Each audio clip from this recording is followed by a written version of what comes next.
Satu hari datanglah seseorang menghadap kepada Rasulullah Sallallahu Alaihi Wasallam. Yang datang ini, kalau istilah sekarang, biang okem.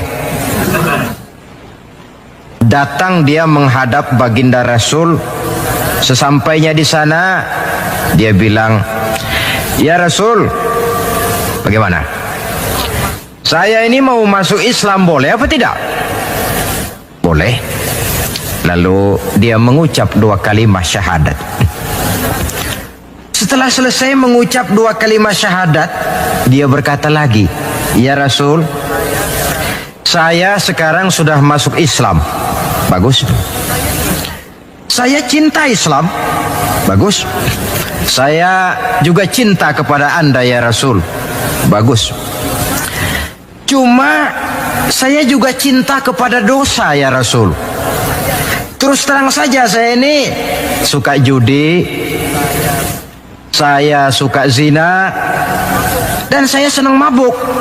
Dan saya belum bisa meninggalkan semua itu." Marahkah Rasul mendengar keterus-terangan orang ini? Dihardikkah orang ini oleh Rasul, "Macam apa kau, sama Islam cinta, sama dosa juga cinta?" Ternyata tidak. Mendengar keterus-terangan orang ini, baginda Rasul tersenyum. Seraya bersabda, "La ba'sa bi." Tidak apa-apalah. "Jadi kau senang zina?" "Iya." "Mabuk?" "Wah, hampir tiap malam saya teler." "Judi?" Itu lagi hobi saya." "Dan kau belum bisa tinggal semua itu?" "Belum ya Rasul." "Tidak apa-apalah. Cuma begini saja. Mau tidak kau janji dengan saya?" "Apa ya Rasul?" "Mulai sekarang kau akan meninggalkan dusta. Kau akan jadi manusia jujur, jangan bohong. Satu itu saja yang saya minta. Sanggup?" "Cuma itu ya Rasul." "Cuma itu?" Saya kira apa? Kalau cuma urusan gak bohong sih, gampang lah itu. Sanggup saya." "Sanggup?" "Sanggup." "Mari berjanji." Dijabat tangannya oleh Rasul, berjanji tidak akan bohong dia. Dalam perjalanan pulang, orang ini berkata dalam hati, "Ma ashala ma talaba hadzan nabil karim." Alangkah mudahnya permintaan Rasul ini. Saya sudah berterang-terangan suka judi, suka zina, suka mabuk. Tidak disuruhnya meninggalkan semua itu, cuma diminta jangan bohong saja. Dia kira orang nggak bohong itu gampang.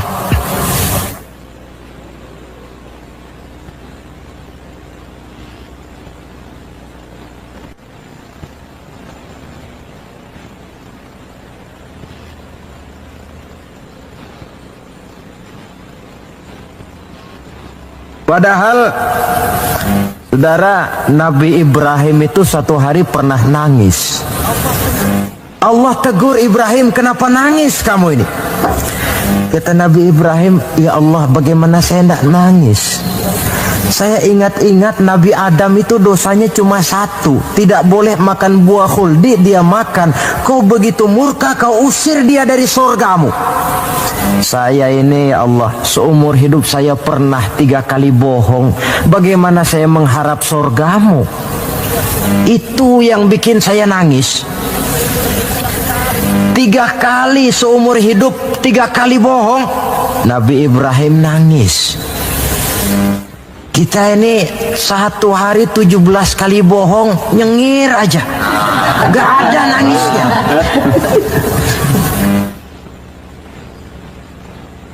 Saudara hadirin, demikianlah orang ini pulang ke rumah dengan satu anggapan dalam hatinya bahwa apa yang diminta oleh Rasul adalah sesuatu yang mudah. Lalu hari-hari pun berlalu, berganti dengan minggu, minggu pergi, datanglah bulan. Sampai pada suatu hari ketika orang ini sedang berjalan, dia melihat seorang perempuan dengan paras yang cukup cantik. Datang syahwatnya. Rupanya orang ini termasuk kelas tegangan tinggi juga.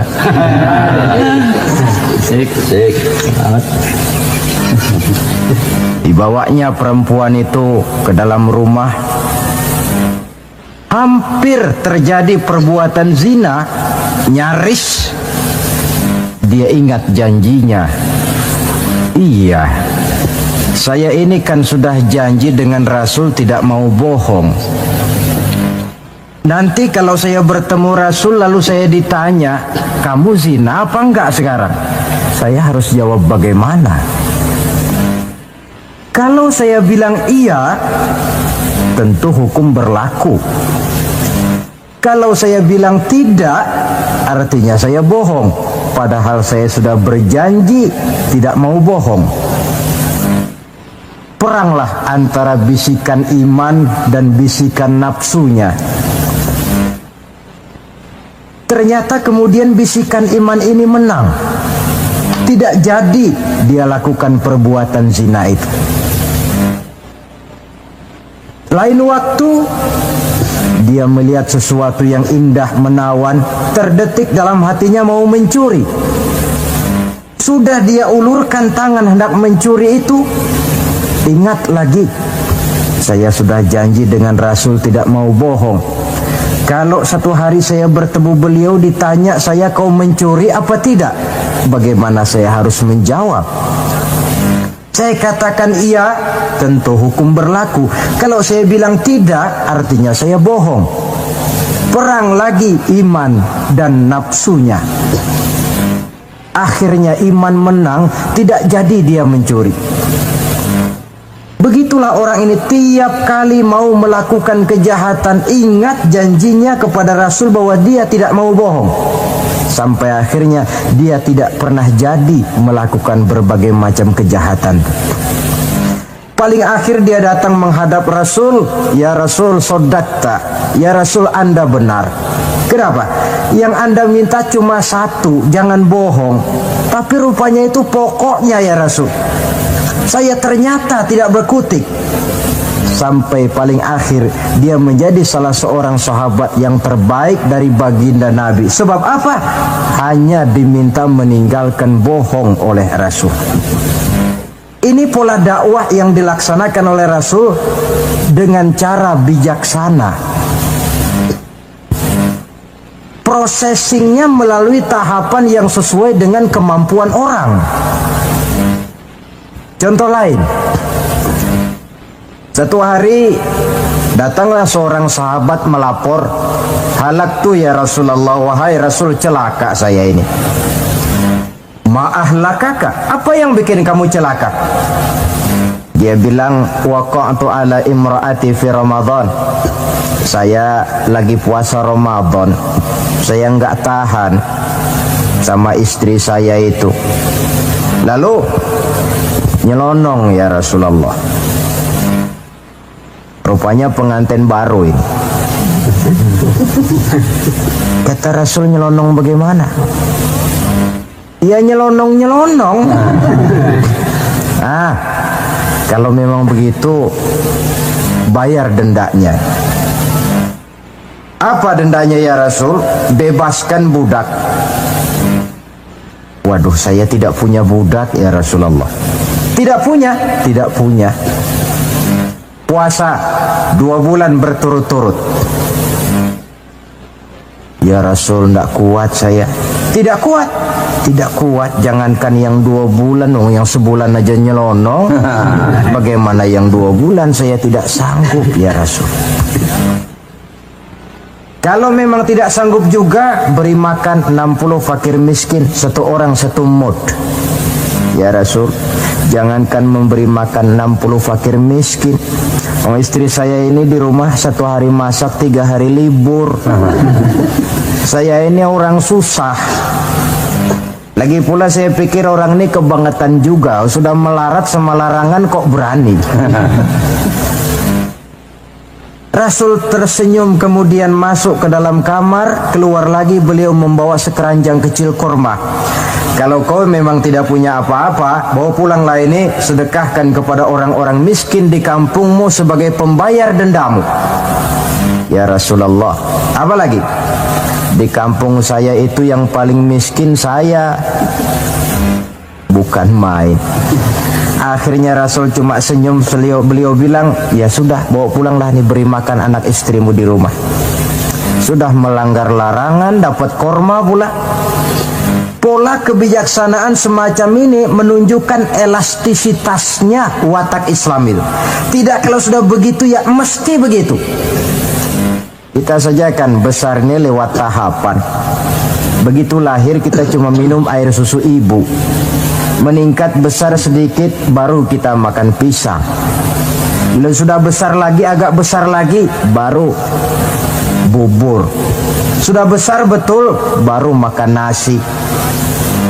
Lebih besar lagi, barangkali termasuk jengkol dan sebagainya.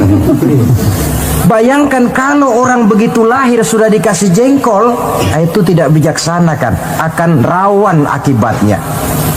Pendeknya, dengan dakwah cara bijaksana ini, jangan memancing ikan pakai anggur. Bagaimanapun enaknya anggur itu bukan makanan untuk ikan. Inilah makna tuntunan Nabi, khatibin nasa ala qadri uqulihim. Berbicaralah kepada manusia sesuai dengan daya terima mereka, sesuai dengan kemampuan yang mereka sanggup melaksanakannya. Begitulah pola dakwah pertama, bil hikmah. Yang kedua, wal mau'izatil hasanah, dengan contoh nasihat-nasihat yang baik. Dan yang ketiga, wajadilhum billati hiya ahsan. Kalau memang perlu berdebat, perlu berbantah, debatlah dengan cara yang terbaik. Bukan dengan sentimen, tapi dengan argumen. Bukan dengan tujuan untuk mencari kebenangan, tetapi untuk mencari kebenaran. Sehingga dengan demikian, saudara-saudara, seorang muslim harus tegak mendakwahkan Islam sesuai dengan bidang dan kemampuannya masing-masing. Ini sikap yang ketiga. Lalu sampai kepada sikap yang keempat, bagaimana seorang muslim sikapnya terhadap Islam. Yaitu yang keempat, watawasau bis sabr, bersabar dalam Islam. Setelah kita mengimani Islam, mengamalkan Islam, kemudian mendakwahkan Islam, pada yang keempat, bersabar dalam Islam. Sebab apa? Perjalanan mengimani Islam, mengamalkan Islam, mendakwahkan Islam bukan perjalanan yang lurus bertabur bunga di kanan kirinya. Jalannya menanjak, penuh onak dan duri. Namun tidak ada perbuatan tanpa resiko. Orang yang berani berbuat harus berani resiko. Mengimani Islam ada resikonya, mengamalkan Islam ada resikonya, mendakwahkan Islam, menegakkan yang ma'ruf, menghancurkan yang munkar pun ada resikonya. Bersabar dalam Islam. Bagaimana orang yang sabar itu? Allah menjelaskan, wabasyiris sabirin allazina iza asabathum musibah qalu inna lillahi wa inna ilaihi raji'un. Orang yang sabar tidak lain adalah orang-orang yang kalau mereka mendapat musibah, terkena satu kesulitan, kembali kepada konsepsi dasar inna lillahi wa inna ilaihi raji'un. Kami berasal dari Allah dan kepada Allah pula kami akan kembali. Bukan ucapan itu yang penting, tapi penghayatannya. Kalau pada suatu saat misalnya kita harus melepaskan jabatan yang kita cintai, kembali kepada konsepsi inna lillahi wa inna ilaihi raji'un. Dahulunya pun ketika lahir ke dunia ini, saya tidak membawa jabatan apa-apa. Kalau satu saat kita kehilangan harta benda yang sangat kita sayangi, kembali kepada konsepsi dasar. Dahulunya pun waktu terlahir ke alam ini saya tidak membawa apa-apa. Inna lillahi wa inna ilaihi raji'un. Di belakang itu lalu baik sangka bahwa musibah, kepahitan dan penderitaan hidup bagaimanapun pedihnya, di belakang itu tentu mengandung hikmah. Cuma barangkali mata kita saja yang agaknya kurang terbuka untuk menelusuri hikmah di belakang itu. Lalu timbul semacam protes. Kenapa kesulitan yang datang menimpa saya? Padahal saya mengimani Islam, mengamalkan Islam, mendakwahkan Islam. Kenapa mesti kesulitan yang saya hadapi? Timbul protes dalam hati. Padahal hikmah di belakang itu tentu ada. Dan setiap muslim menghadapi bagaimanapun besarnya kesulitan, dia harus tetap husnuzon, baik sangka kepada Allah, dengan satu keyakinan di belakang setiap kesulitan mesti ada hikmahnya. Dahulu ada seorang petani, dia selesai bekerja di ladang, istirahatlah dia, tidur di bawah pohon beringin. Di sebelah pohon beringin ini ada pohon labu. Sambil tidur-tiduran dia berpikir, kalau saya lihat-lihat Tuhan ini tidak adil, katanya. Masa pohon beringin pohonnya besar, buahnya kecil. Lalu pohon labu pohonnya kecil, pohonnya kecil kok buahnya besar. Ah, Tuhan bukan arsitek ulung ini. Tidak adil ini. Mestinya supaya enak dilihat itu beringin yang pohonnya besar, buahnya besar sebesar buah labu. Lalu pohon labu yang pohonnya kecil, buahnya kecil-kecil sajalah sebesar buah beringin. Baru adil rasanya itu. Nah, apa yang terjadi? Rupanya Allah tidak membuktikan kebesarannya. Baru saja selesai dia berpikir Tuhan tidak adil, jatuh sebutir buah beringin tepat menimpa hidungnya. Dia terkejut. Astagfirullahalazim, katanya. Kalau begitu Allah itu benar-benar adil. Coba kalau buah beringin sebesar buah labu, lalu barusan jatuh menimpa hidung saya, rasanya sudah tidak karu-karuan potongan muka saya ini. Baru terbuka pandangan matanya, baru terlontar perkataan Allah Maha Adil setelah dia bertemu dengan pengalaman yang dia rasakan sendiri. Jadi di belakang segala kesulitan itu ada hikmahnya. Di belakang segala kepahitan hidup itu ada manisnya. Maka Allah membimbing kita bersabar dalam mengimani Islam, mengamalkan Islam, dan mendakwahkan Islam. Konsepsi kesabaran kembali kepada satu keyakinan, semuanya datang dari Allah, semuanya pun bakal kembali juga kepada Allah. Kita bisa hidup, berbuat banyak, menjadi ini dan itu, berusaha segala macam, lantaran kita hidup. Kita hidup ini lantaran ada roh dalam jasad kita. Ruh ini pun sebenarnya kita bukan hak milik mutlak, cuma sekedar hak pakai saja. Kapan waktu diambil oleh si sang pemilik mutlak, tidak ada kekuasaan kita untuk mencegahnya. Yang paling vital macam itu pun tidak ada kemampuan kita mempertahankannya. Apalah lagi yang menempel dalam hidup seperti harta, jabatan, dan lain sebagainya. Roh saja kita sudah tidak mampu mempertahankannya.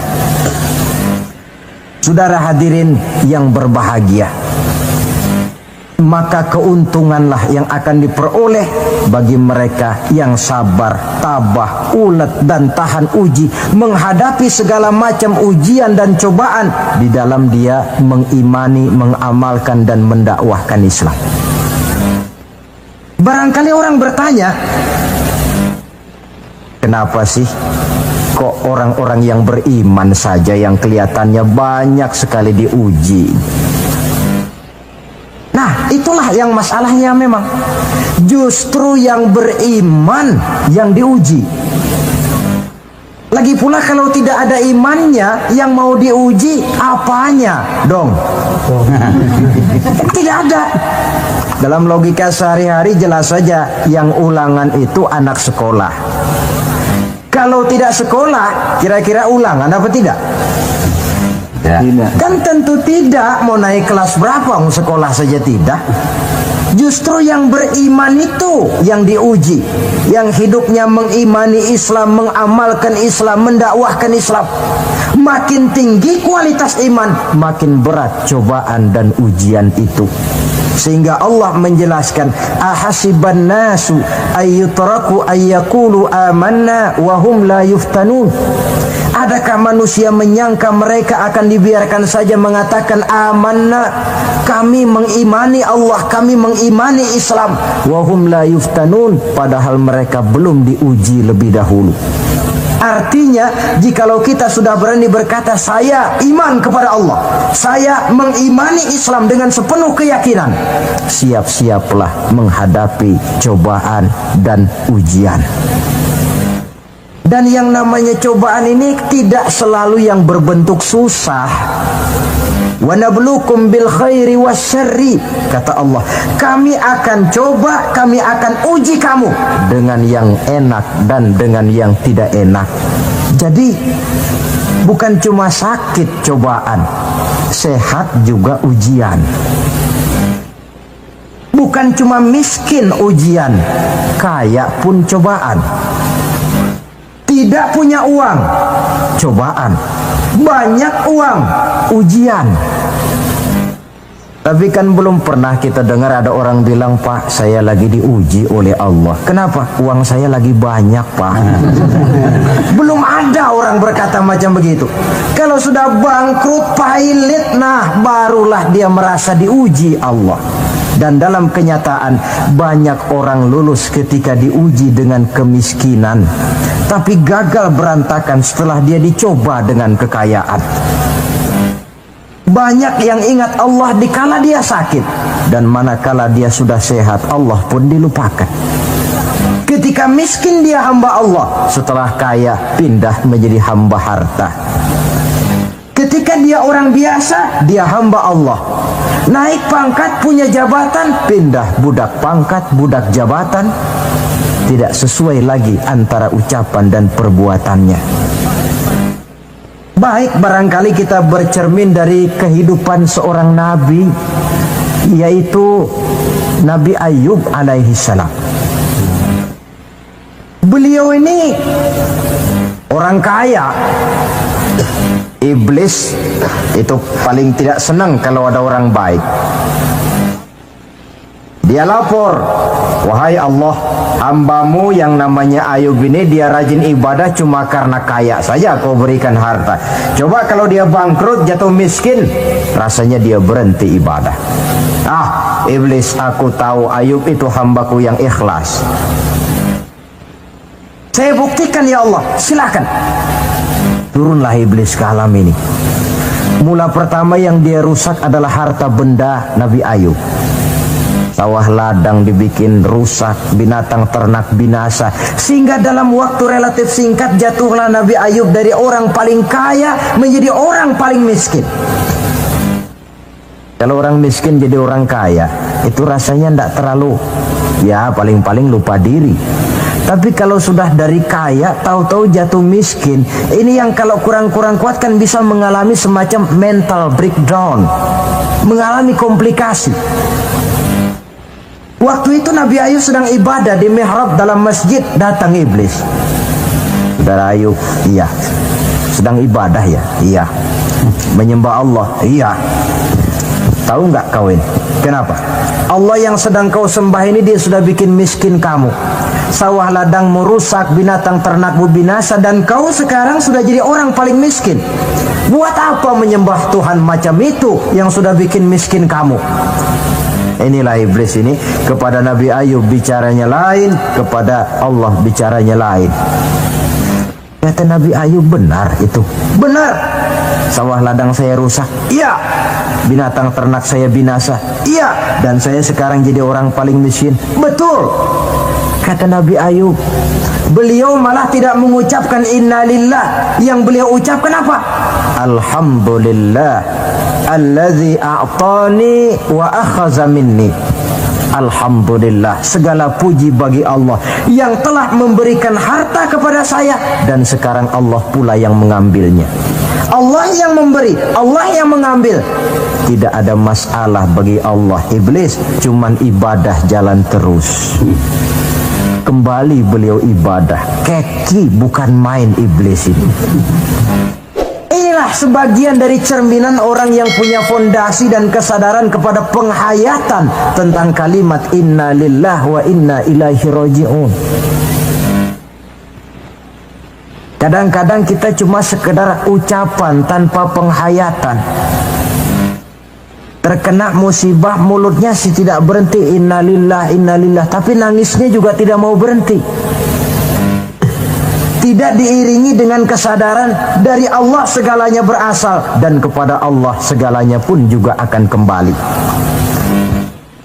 Nah, kalau sadarlah kita bahwa tidak ada satu perbuatan tanpa resiko, dan resiko dalam mengimani, mengamalkan dan mendakwahkan Islam merupakan sesuatu yang indah, yang kalau kita hadapi dan kita modali dengan sabar, tentu buahnya akan nikmat kita rasakan dalam perjalanan hidup ini.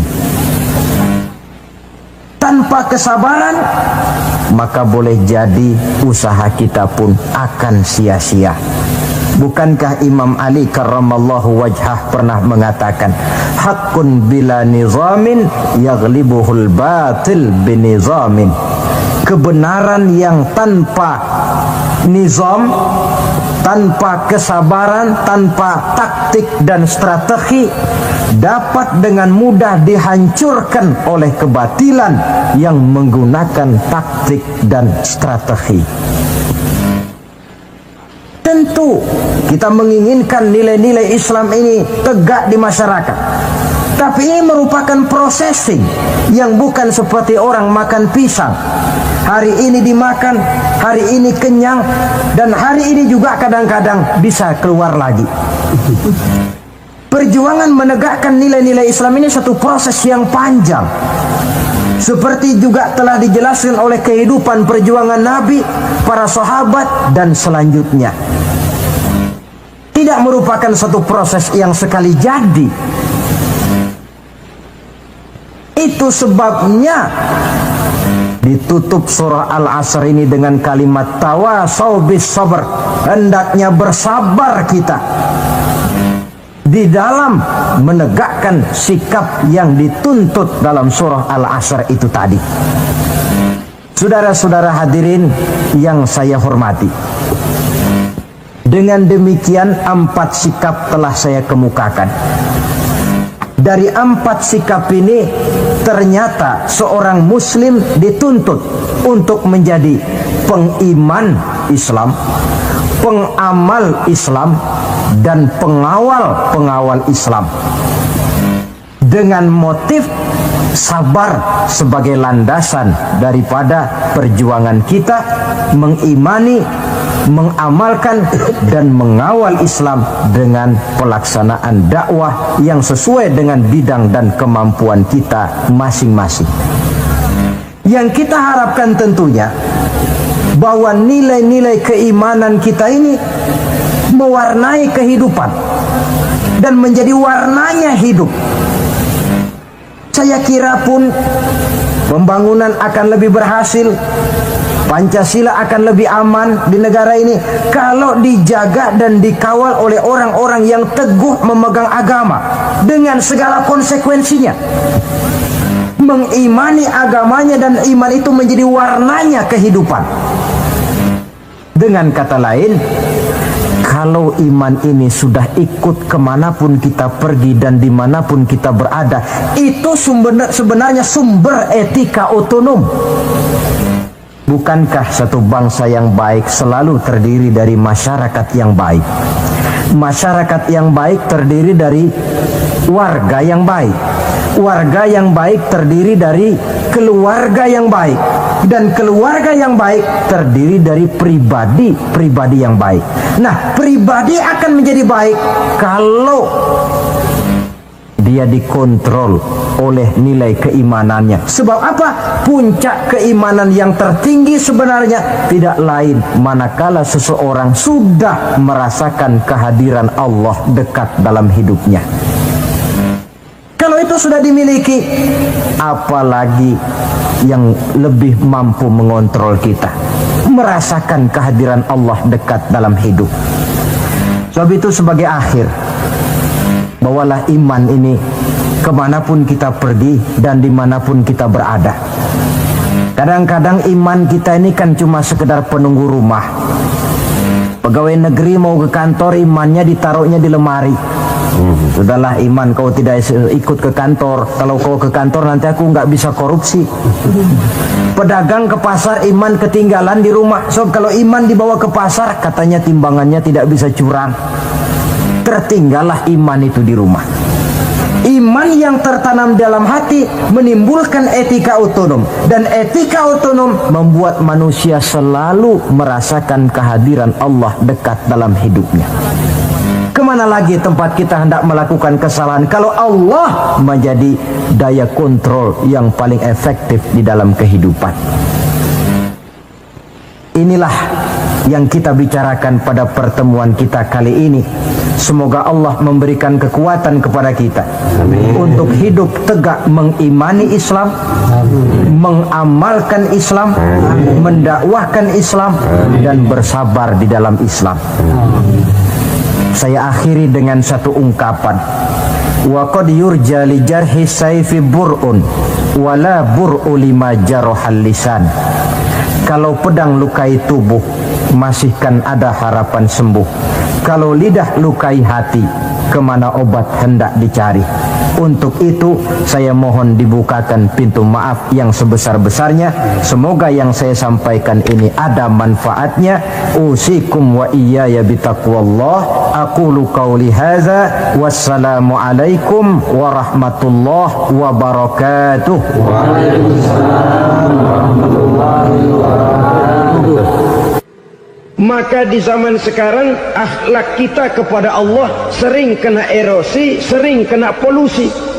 Mungkin karena sulitnya lapangan kerja, tingginya tensi ekonomi, persaingan hidup yang makin tajam, sulitnya mencari lapangan kerja, orang kadang-kadang nekat. Sedikit pertimbangan picik, pandangan, mudah melakukan potong kompas, sehingga terjadilah perbuatan-perbuatan yang memelencengkan akhlak kita kepada Allah Subhanahu wa ta'ala. Kadang-kadang terjebak mempercayai selain daripada Allah. Kadang-kadang terjebak di dalam mengagungkan yang selain daripada Allah lebih dari yang seharusnya. Terkenalah akhlak kita kepada Allah jaringan-jaringan erosi dan polusi. Kufur sebagai lawanan daripada tauhid merupakan sifat daripada orang yang tidak berakhlak kepada Allah. Bentuknya pertama bisa syirik. Syirik itu artinya meyakini ada Tuhan lain selain daripada Allah. Itu yang namanya syirik. Jadi percaya Tuhan ada, cuman Tuhannya kelebihan. Itu yang disebut syirik, dan itu merupakan cerminan dari akhlak yang rusak kepada Allah Subhanahu wa ta'ala. Berkeyakinan Tuhan lebih dari satu, berkeyakinan bahwa Tuhan itu beranak atau diperanakkan, atau mengagungkan sesuatu sama dengan Allah, atau menjadikan yang selain Allah sebagai tujuan akhir daripada perjalanan kehidupan ini, maka itu sudah terjebak kita dalam musyrik. Dan syirik satu dosa yang tidak berampun. Bahasa kasarnya, yang namanya syirik itu jenis bapak moyangnya dosa. Saudara-saudara, sebab itu saya pesan, kalau memang terpaksa, biasanya yang tinggal di kota-kota besar itu kalau tidak kepengen dosa kan susah. Kalau terpaksa harus bikin dosa, cari yang kecil-kecil saja, yang kira-kira taubatnya gampang. Umpamanya pulang sholat Jumat nukar sendal, umpama, yaitu jelas dosa. Tapi dosa yang taubatnya agak mudah. Jangan sampai terjebak ke dalam syirik, menyekutukan Allah. Kalau sudah menyekutukan Allah, Allah dimadu, murka benar Allah kepada kita. Innallaha la yaghfiru ayyushraka bih wa yaghfiru ma duna dzalika liman yasha. Allah tidak akan memberi ampun kepada orang yang menyekutukannya dengan sesuatu, tapi Allah mau mengampunkan dosa yang selain itu bagi orang yang dikehendakinya. Jadi orang-orang yang sudah terjebak syirik, menyekutukan Allah, meyakini ada Tuhan lain selain daripada Allah, meyakini Tuhan beranak atau diperanakkan, bagaimanapun baiknya mereka di dunia, bagaimanapun sosial jiwanya, bagaimanapun pemurah tangannya memberikan santunan dan pertolongan kepada orang lain, kalau sudah syirik, seluruh nilai kebaikannya akan tidak ada gunanya lagi, karena tidak ada tempat nilai kebaikan itu bergantung. Sedangkan kita berbuat baik agar diterima oleh Allah. Kalau Allahnya marah kepada kita, siapa yang akan menerima nilai kebaikan itu sendiri? Ini bentuk yang pertama. Yang nyata-nyata menyembah berhala, syirik. Yang nyata-nyata beriktikad Tuhan lebih dari satu, syirik. Atau yang tersamar. Yang tersamar itu yang sering jadi penyakit kita. Saya sejak ada perkutut ini di rumah, perkutut. Saudara-saudara, yang merusak akhlak kepada Allah, yang merusak tauhid setelah syirik, bisa juga berbentuk nifak. Nifak itu sifatnya, orang yang punya sifat nifak disebut munafik. Asal katanya dari nafakun. Nafakun itu satu lubang yang punya dua muka, seperti goa, ada tempat masuk, ada tempat keluar. Maka munafik orang yang punya dua muka. Kalau bahasa kita, pandai bermain minyak di atas air, manis jika berhadapan, balik belakang lain bicara. Sehingga apa yang dinamakan nifak, kata Imam Ali Al-Jurjani dalam kitab ta'rifatnya, izharul imanu bil lisan wa kitmanul kufri bil qalbi. Menyatakan, menampakkan iman dengan lidahnya, tapi menyembunyikan kekafiran dalam hatinya. Dengan kata lain, lidahnya mah iman, hatinya mah kafir. Padahal hati itu yang dilihat, padahal hati itu yang dinilai. Kenapa lidahnya mengaku iman? Ya mungkin karena kepepet, mungkin karena kepentingan, mungkin karena ingin mencari kelemahan orang, lalu dia pura-pura beriman, tapi sesungguhnya hatinya kufur. Ini merupakan penyakit munafik. Dan terus terang, menghadapi orang munafik jauh lebih berat daripada menghadapi orang kafir. Kenapa? Munafik ini kan musuh dalam selimut. Mau dibilang musuh nyata-nyata, apalagi di zaman Rasul ya, ketika periode Madinah, berat sekali menghadapi orang munafik.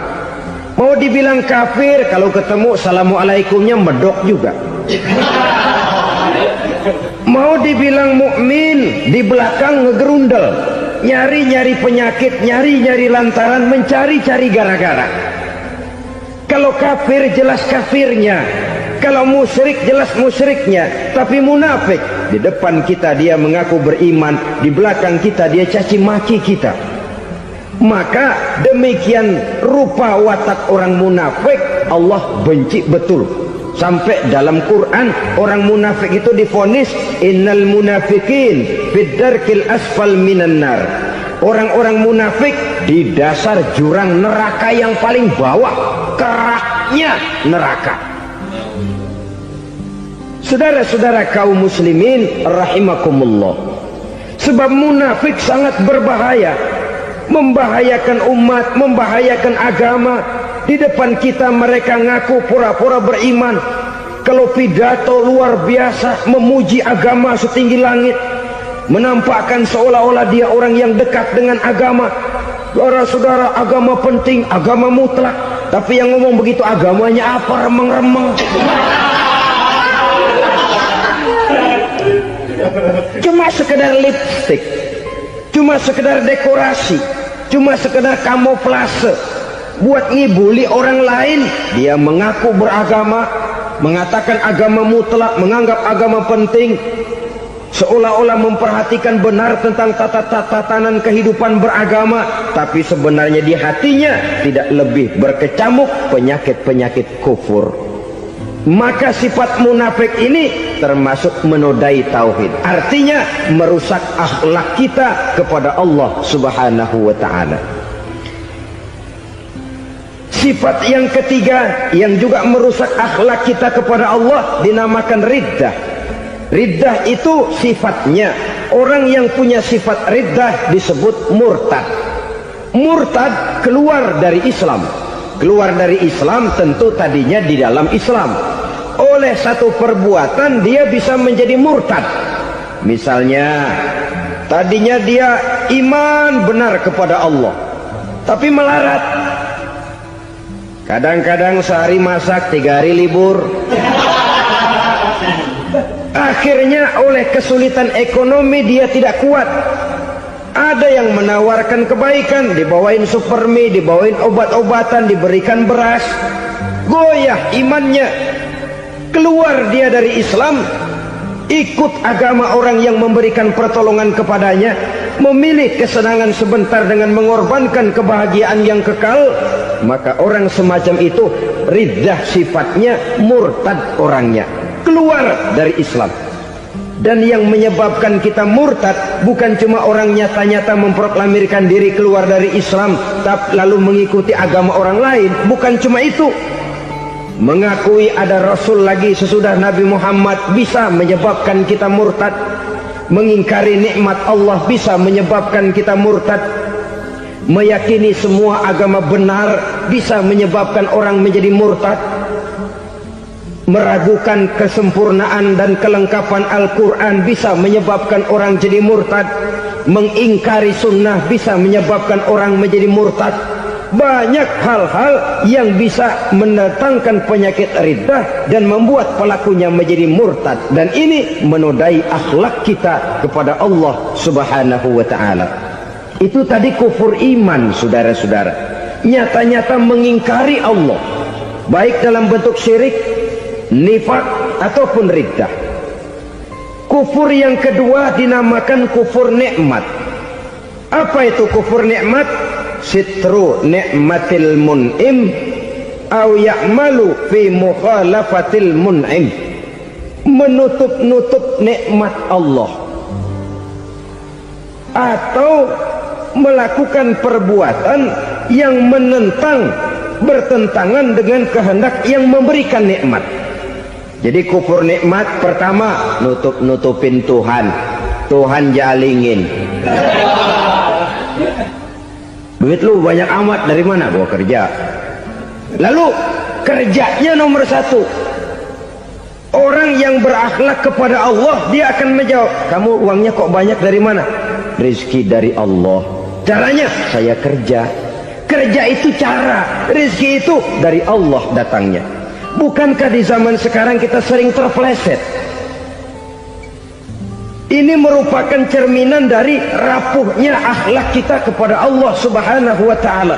Karena usaha saya memang, karena saya peras keringat banting tulang, tentu. Tapi sadarkah kita bahwa sepanjang yang bisa kita lakukan cuma berusaha, peras keringat banting tulang?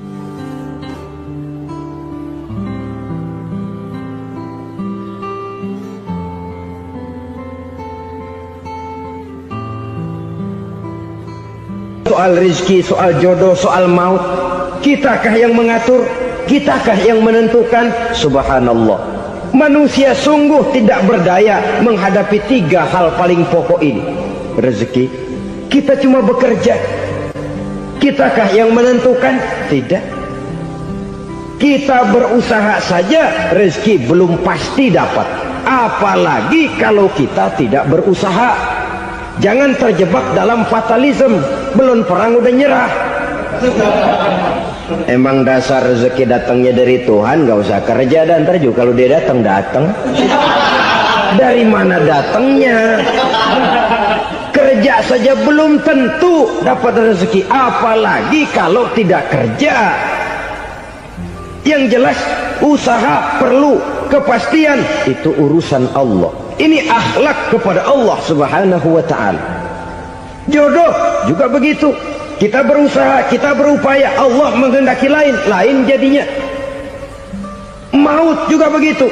Siapa sih yang pengen ngadepi maut? Siapa sih yang pengen mati? Siapa sih yang pengen ketemu malaikat Israel? Tidak seorang pun kalau ditanya, kecuali mereka yang putus asa ya. Kalau otaknya masih normal, mau mati mesti belakangan dulu dikit. Tapi yang satu itu saudara, kalau dia sudah datang, tenaga mana yang bisa menolak? Kalau dia sudah berkunjung, kekuatan mana yang bisa menghindar? Kalau dia sudah ingin bertemu, kemana kita bisa melarikan diri?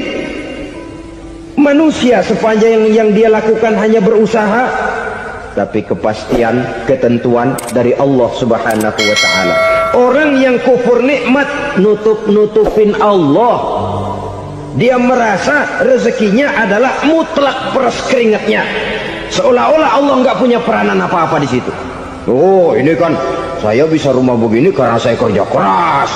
Oh, ini mobil saya begini saya kerja keras. Peras keringat, banting tulang, keras.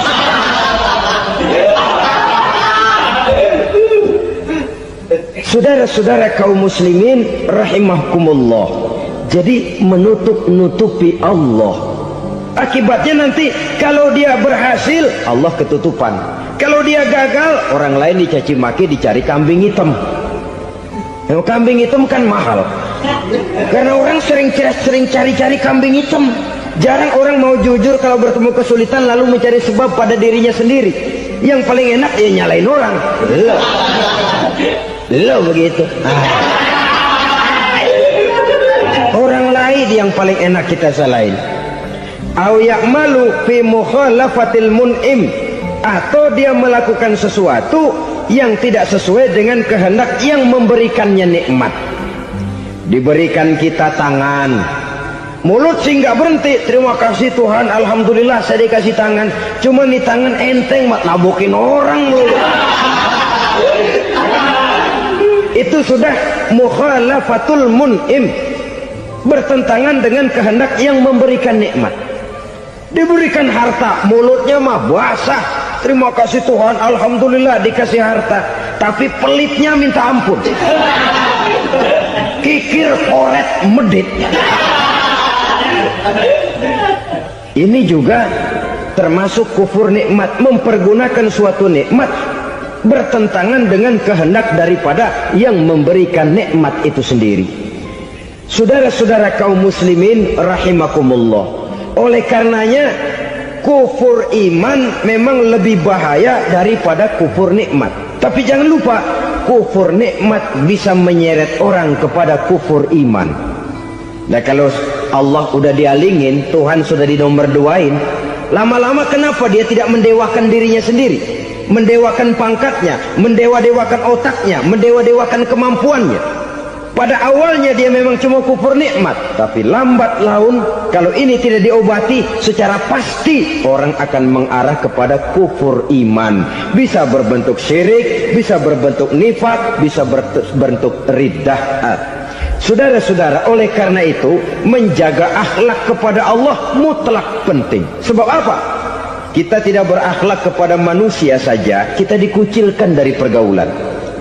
Kalau kita tidak berakhlak kepada Allah, dikucilkan oleh Allah.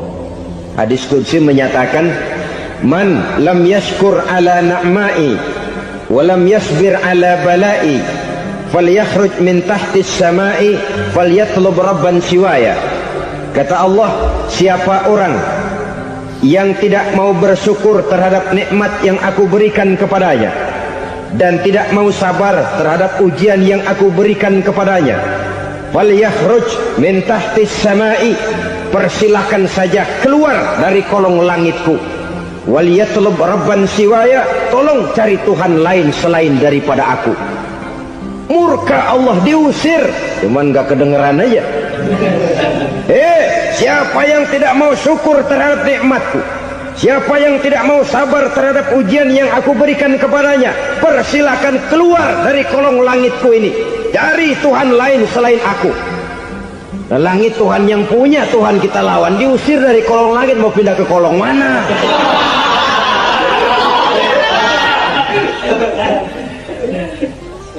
Jadi jangan merasa kufur nikmat kan enteng. Iya, kelihatannya begitu, tidak sebahaya kufur iman. Tapi kufur nikmat ini merupakan anak tangga yang kalau kita sudah mulai naik, kita akan naik terus sampai kepada tingkat di mana kita mengalami kufur iman.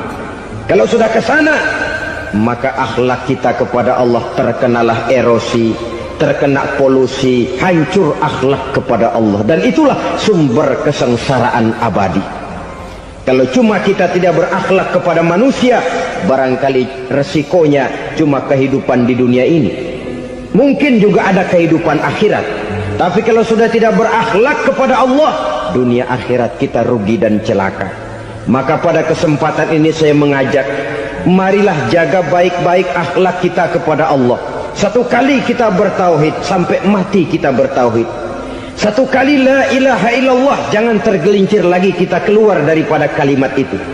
Satu kali kita bertuhankan Allah, jangan bertuhan yang lain selain daripada Allah. Jangan sekutukan Allah, jangan samakan Allah dengan sesuatu, jangan mengangkat yang lain sama agungnya dengan Allah. Sebab dengan demikian kita seolah-olah sudah mengotori akhlak kita kepada Allah Subhanahu wa ta'ala. Saudara hadirin yang saya hormati, jadi oleh karenanya akhlak kita kepada Allah merupakan basis daripada kehidupan beragama.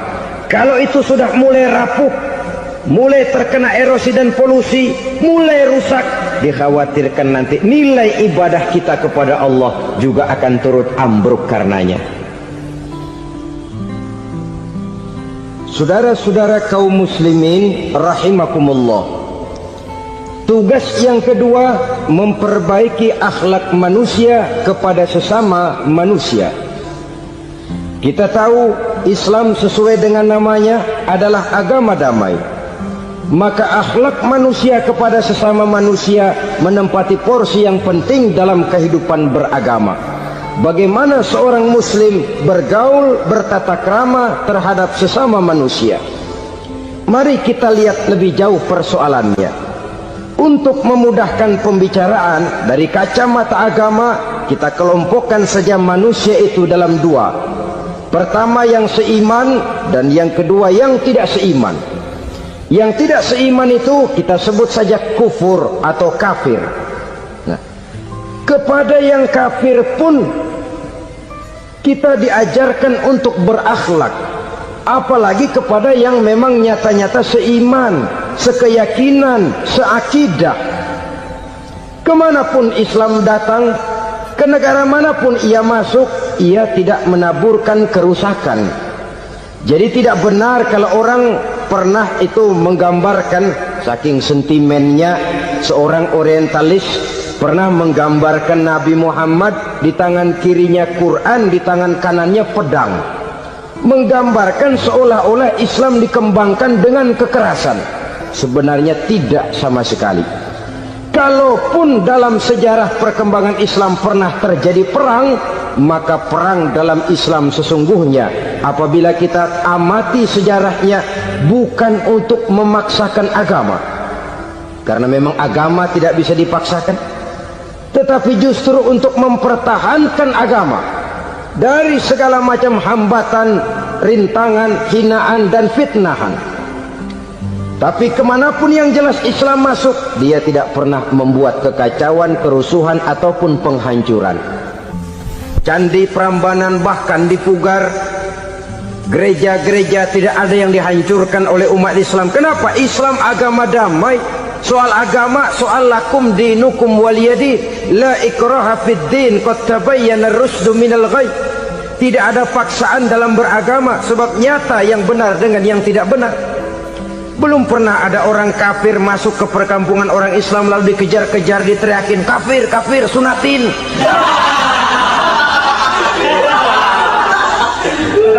Belum pernah. Kenapa? Islam menghormati orang lain agama. Nah, yang kafir ini macam-macam, saudara. Ada kafir harbi. Nah, ini kafir kerok. Ini kafir yang nyata-nyata memproklamirkan permusuhan kepada umat Islam. Nyata-nyata mengganggu ketenangan umat Islam. Kafir yang seperti ini yang boleh diperangi. Misalnya kita mau sembahyang Jumat dijagain, nggak boleh sembahyang Jumat, getok palanya. Kafir harbi artinya tantangan perang datang dari mereka, bukan kita yang mulai, mereka yang buka front.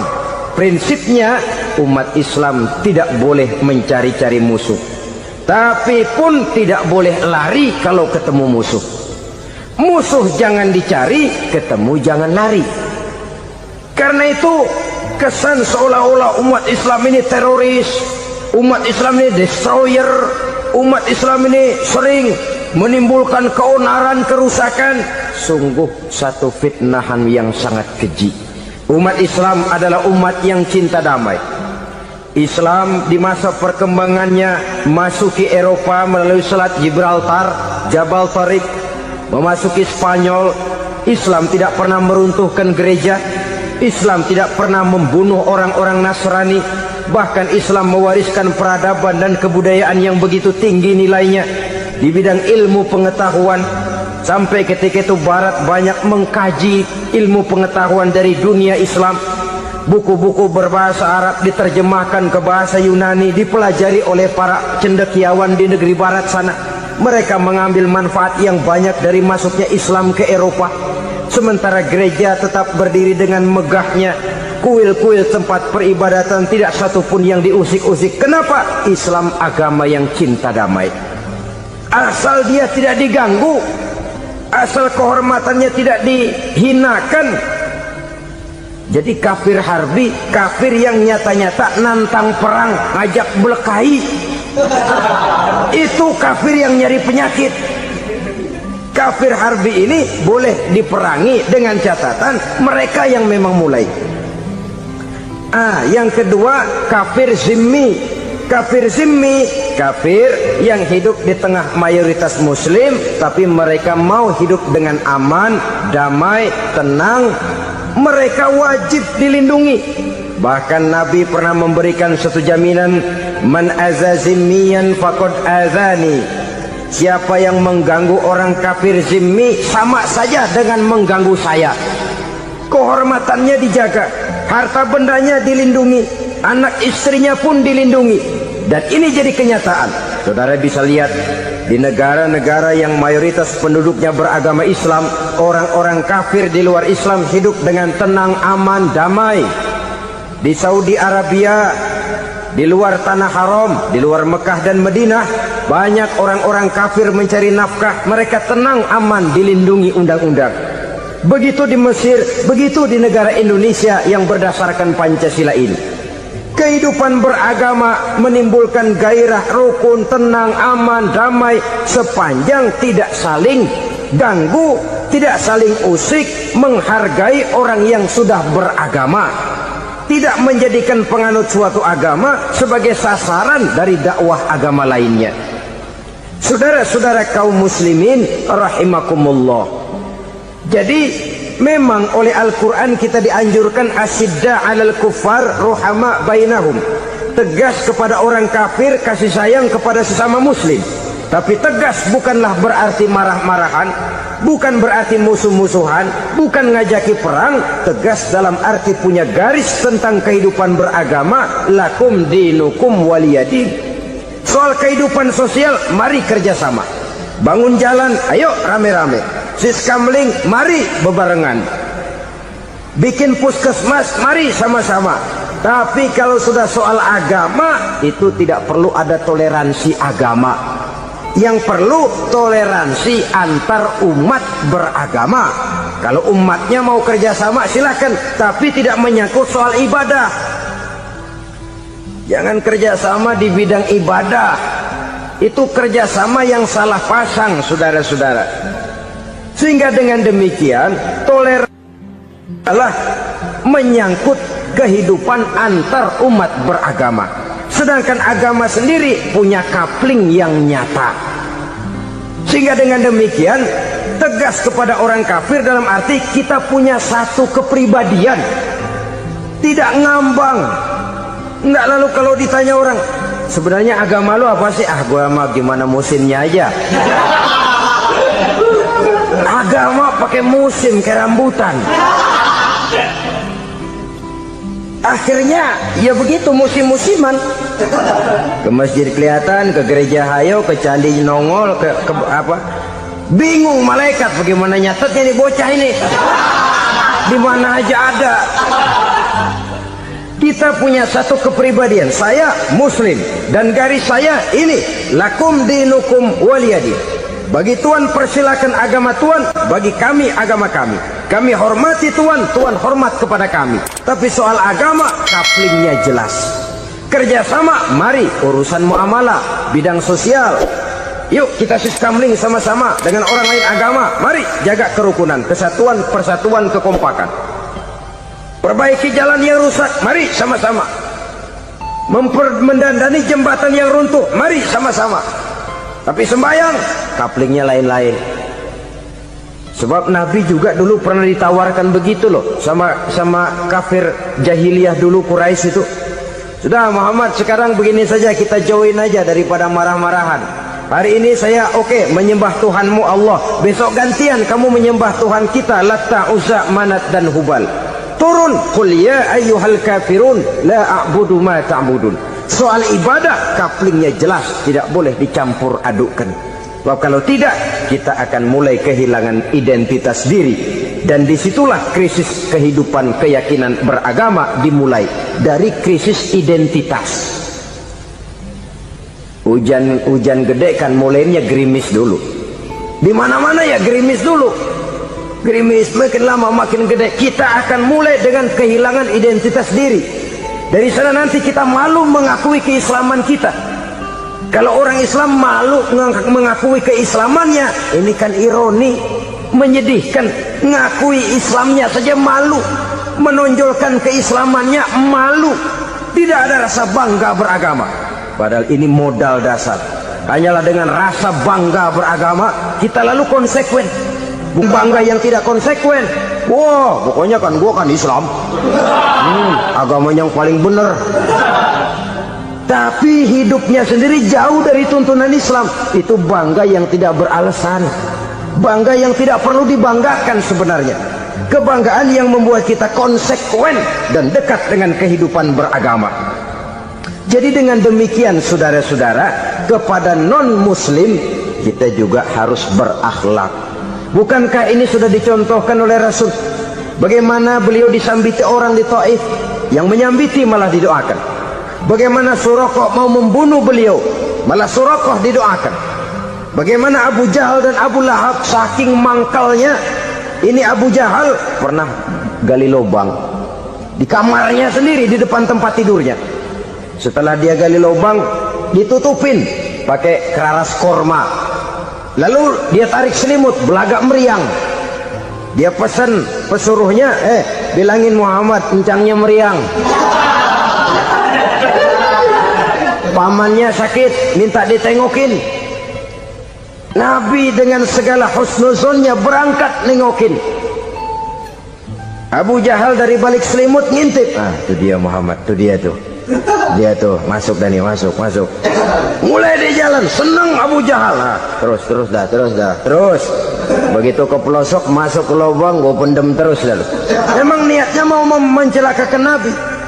Sudah tinggal beberapa langkah lagi Nabi akan berjalan ke arah lubang itu.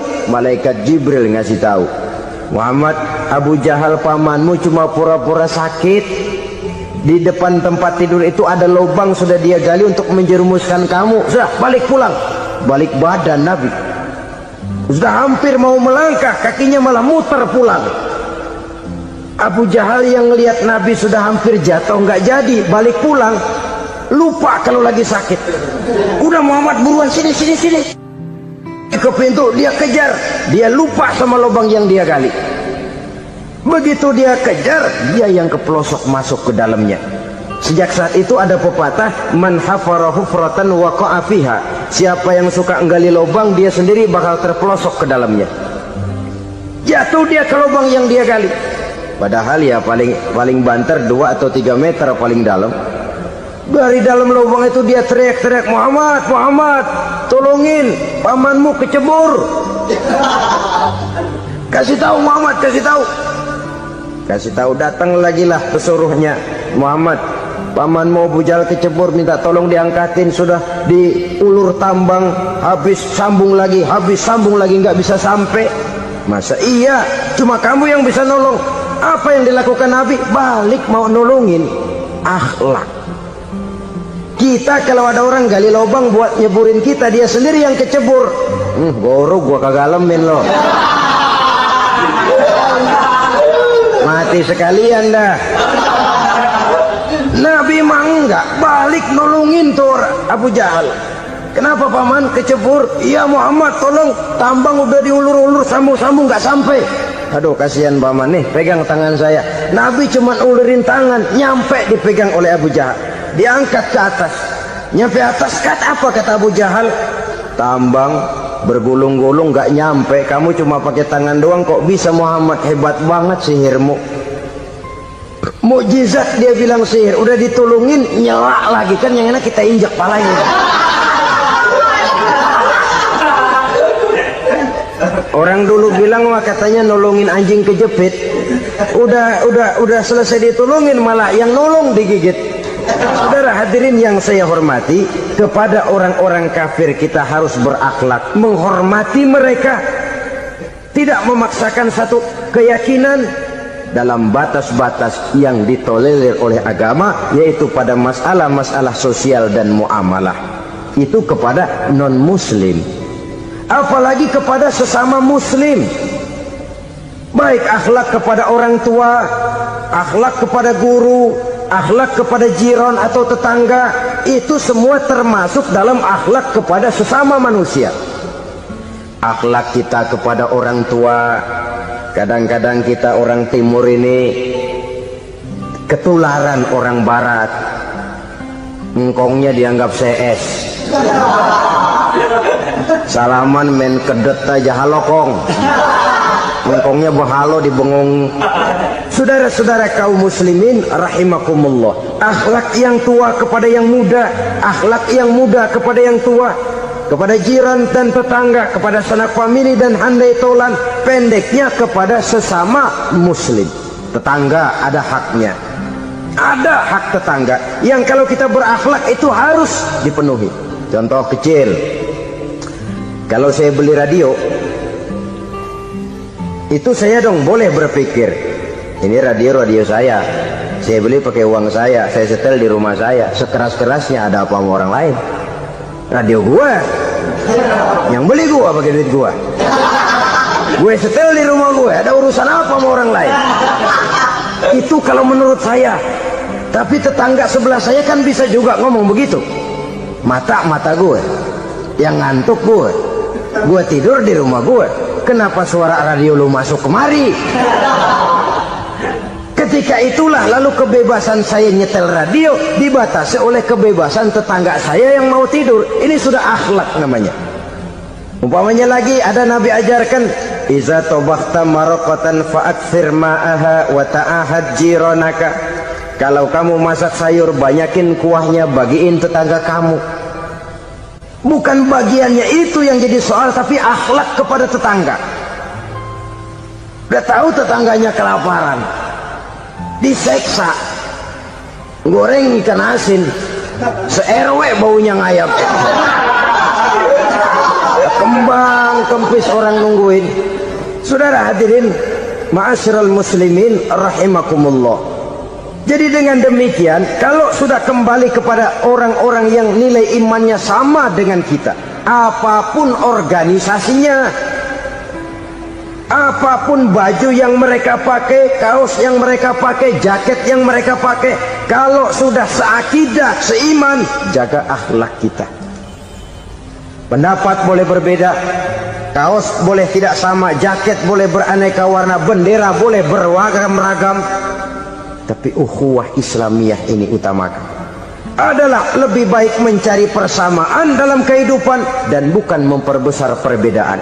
Hanyalah dengan mengembangkan nilai-nilai akhlak semacam ini, toleransi tidak hanya diperlukan kepada yang non-muslim, kepada sesama muslim pun toleransi. Artinya apa? Jangan memponis amalan orang lain. Yang usoli, yang tidak usoli, berjalanlah menurut keyakinannya masing-masing. Jangan lalu memponis, itu namanya nggak toleransi. Kamu nggak pakai usoli ya? Enggak. Brengsek. Kamu pakai usoli ya? Iya. Bid'ah. Lah dua-duanya kagak yang bener. Kalau yang sembahyang kagak bener, bagaimana yang kagak sembahyang? Apa itu yang bener? Toleransi, setuju dengan perbedaan pendapat, jangan memponis amalan orang lain.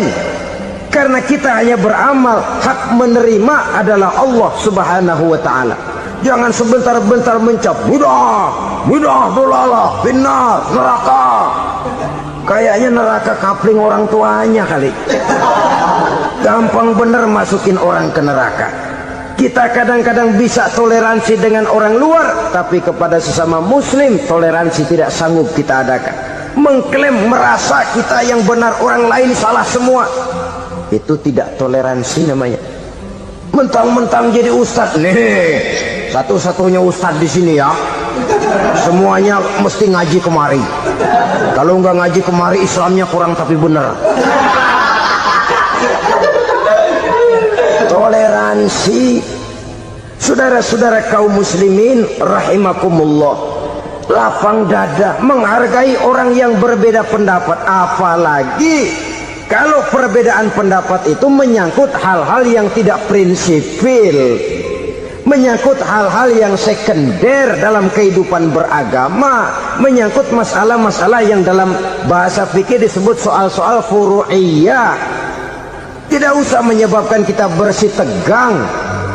Kepala sama hitam, pendapat boleh berbeda dan halal. Bahkan Nabi mengatakan ikhtilafu ummati rahmatun, perbedaan pendapat di kalangan umatku bahkan menjadi rahmah, sepanjang perbedaan pendapat itu diiringi dengan rasa toleransi. Tapi kalau sudah main baku hantam, main klaim, memponis orang lain, akhirnya timbullah keretakan. Jangan heran kadang-kadang satu masjid dua kelir. Ya soal kelir boleh kelar-kelir, boleh kelar-kelir, tapi kalau harus terlalu mencolok menyebabkan timbulnya keretakan, saya kira yang akan turun bukan lagi rahmah tapi bala. Bala akan menimpa kita, jatuh kita menjadi umat yang lemah. Oleh karena di antara kita sendiri, sesama kita tidak pandai bertoleransi, tidak lapang dada. Ada anak muda kelihatannya mau majuan dikit, yang tua curiga. Nih kalau dia maju pasaran gua bangkrut dong nih.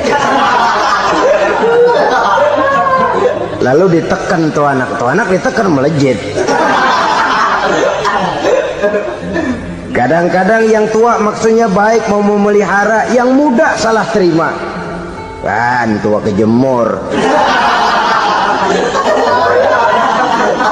Dari dulu sampai sekarang gitu-gitu doang, anak kemajuannya. Padahal yang tua barangkali maksudnya juga baik, mau memelihara. Sebenarnya kalau kita bisa mencoba mencari titik temu dengan alur komunikasi, tidak merasa diri yang paling benar, tapi toleransi, boyak menerima pendapat orang lain, setidaknya mau mendengar omongan orang. Yang susah kalau udah kena penyakit, nggak mau ngerti omongan orang, nggak mau nerima pendapat orang. Kodok di kolong tempayan, cukeng kayu asem, Asal ijo udah ijo aja ijo dah. Gak ngerti omongan orang yang kayak begini yang orang jadi kesandung. Oleh karena itu saudara-saudara, alangkah nikmatnya kehidupan ini apabila kita menyadari kita ini ummatan wahidah, satu umat yang satu yang diikat dengan akidah. Kalau kepada yang non muslim saja kita diajarkan untuk berakhlak, apatah lagi kepada yang seiman, seakidah, sekeyakinan. Wajarkah perbedaan pendapat yang kecil-kecil lalu menyebabkan kita bertolak belakang, cerai-berai, centang perenang?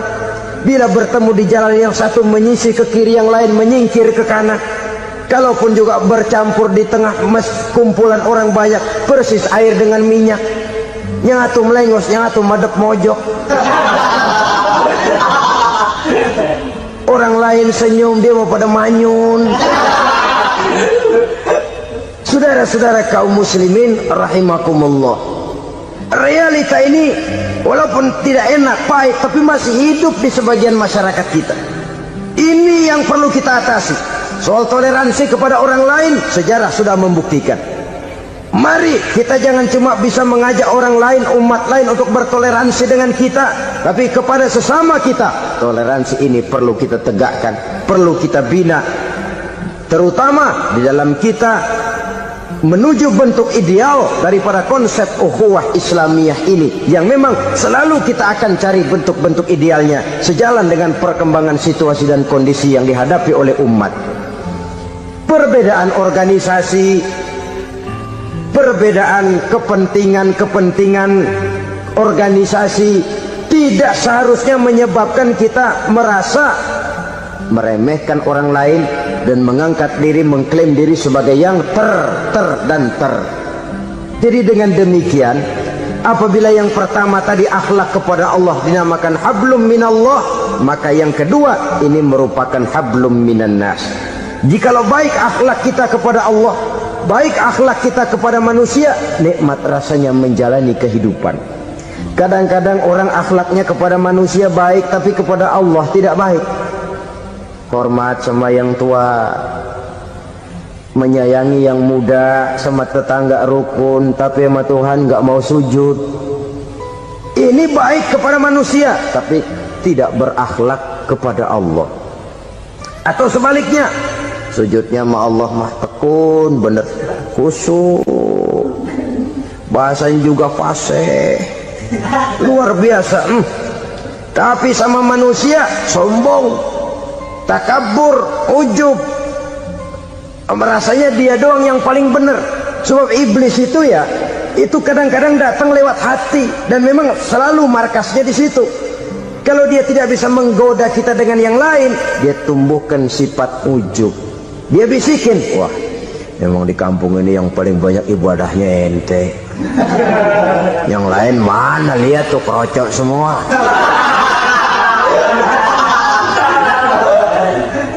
Lalu di hati orang itu tertanam sifat iya ya. Nah, tatkala iya ya, dia sudah terkena serangan iblis. Akhirnya apa?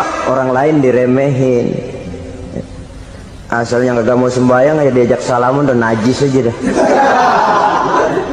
Ketemu juga mukanya ditekuk 4. Akhirnya bukan ngajak, malah ngenyek, ngina. Lah orang dihina makin jauh, makin tidak tersentuh. Bukan cara itu yang diajarkan oleh Rasul. Bahwa orang tidak mau sholat, tugas kita mengajak. Soal dia tidak sholat, itu dosa dia kepada Allah. Saudara-saudara kaum muslimin, ujub disuntikkan oleh iblis ke dalam hati kita. Sujudnya kepada Allah benar, tapi akhlaknya kepada sesama manusia merasa paling benar sendirian, merasa orang lain salah semua. Pokoknya kalau di luar lingkungannya udah kagak bener aja udah bahaya. Saudara-saudara, ini juga penyakit yang disuntikan oleh iblis. Sebab iblis itu tipu dayanya luar biasa, strateginya lihai. Makin tinggi kualitas iman, ya makin berat upaya iblis untuk menjerumuskan kita. Karenanya saya mengajak, marilah kita bertoleransi, baik kepada non-muslim, lebih-lebih lagi kepada sesama muslim yang kebetulan berbeda baju, berbeda kaos, berbeda organisasi, lain bendera yang dibawanya. Tapi toleransi mari kita canangkan. Kita terikat oleh ukhuwah Islamiyah. 2. Yang ketiga, akhlak manusia kepada makhluk Allah lainnya di luar manusia. Saudara-saudara, dengan berakhlak kepada Allah, berakhlak kepada sesama manusia, berakhlak kepada makhluk Allah di luar manusia, baik flora maupun fauna, maka mudah-mudahan akan terciptalah satu ekosistem, satu lingkungan hidup yang membuat kita nikmat menjalani kehidupan ini. Inilah saja yang kita bicarakan pada pertemuan kali ini. Marilah kita membina nilai-nilai akhlak walaupun berat tantangannya. Sungguh lebih baik rakyat rendah yang berakhlak tinggi daripada pejabat tinggi yang berakhlak rendah. Karena nilai manusia pada akhirnya ditentukan oleh akhlaknya itu.